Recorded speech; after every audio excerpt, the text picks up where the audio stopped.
વિકાસ મહોત્સવો કાઢે, અહીંયા શાળાઓમાં શિક્ષકો નથી, શાળાઓના ઓરડાઓ નથી, દૂધ જયારે આપણી મહિલાઓ ભરે એના યોગ્ય ટેકાના ભાવ નથી મળતા, ખેડૂતોને કાચા માલના ભાવ નથી મળતા, ત્યારે આ ભાજપની સરકાર માત્ર ને માત્ર ગુજરાતમાં ભય અને ભ્રમ અને ભ્રષ્ટાચારથી રાજ કરે છે. મારા સાથીઓ, મારા યુવાનો, આ લોકોની રાજનીતિને બદલવા માટે તમારે આગળ આવવું પડશે.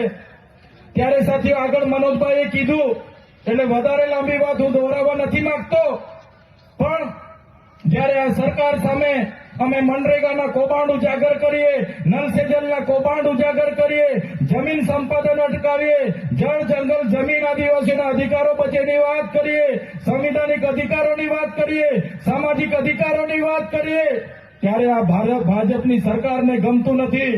અમને પણ બે વખત જેલમાં નાખ્યા, દબાવવામાં આવ્યા, ડરાવવામાં આવ્યા.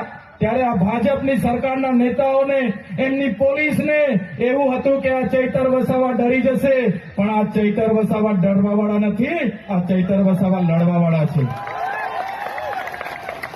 ત્યારે તમે જોયું હશે, જયારે મારા જામીન થયા, ભાજપ સરકારના ઇશારે એમના વકીલોએ, એમના પોલીસે ખોટા સોગંદનામા રજૂ કર્યા.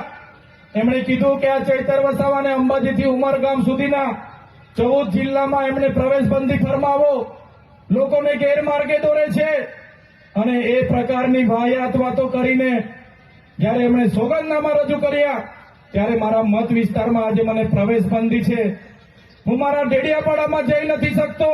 ડેડિયાપાડામાં મારું કાર્યાલય છે, મારું ગામ છે, મારો પરિવાર ત્યાં છે, મારું ઘર ત્યાં છે, પણ હું એ વિસ્તારમાં જઈ નથી શકતો. ત્યારે આ ભાજપના નેતાઓને, આ એમની પોલીસને અમે કહેવા માંગીએ છીએ, તમે મને ડેડિયાપાડામાંથી કાઢી નાખશો, તમે મારા નર્મદા જિલ્લામાંથી કાઢી નાખશો, પણ આ ચૈતર વસાવા લોકોના દિલમાં રહી છે, ત્યાંથી ક્યારે તમે મને કાઢી નથી શકવાના. ત્યારે એમને હતું કે નરેન્દ્રભાઈ મોદીને 15મી તારીખે ડેડિયાપાડા લાવશું, દબાવીશું, ડરાવીશું, ધમકાવીશું, સામ દામ દંડ નીતિ અપનાવીશું, ભાજપમાં લાવીશું, ખેસ પહેરાવીશું. ભલભલી ધમકીઓ અમને મળી છે, ભલભલી જેલની ધમકીઓ મળી છે, પણ આ જાહેર મંચ પરથી એ પ્રદેશના નેતાઓને પણ કહેવા માંગુ છું, જેટલી જેલો કરવાની એટલી કરી લેજો.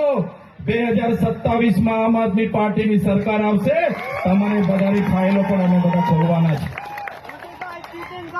ત્યારે અમે કોઈના બાપથી ડરતા નથી, કેમ કે અમે કોઈનું ખોટું કરતા નથી.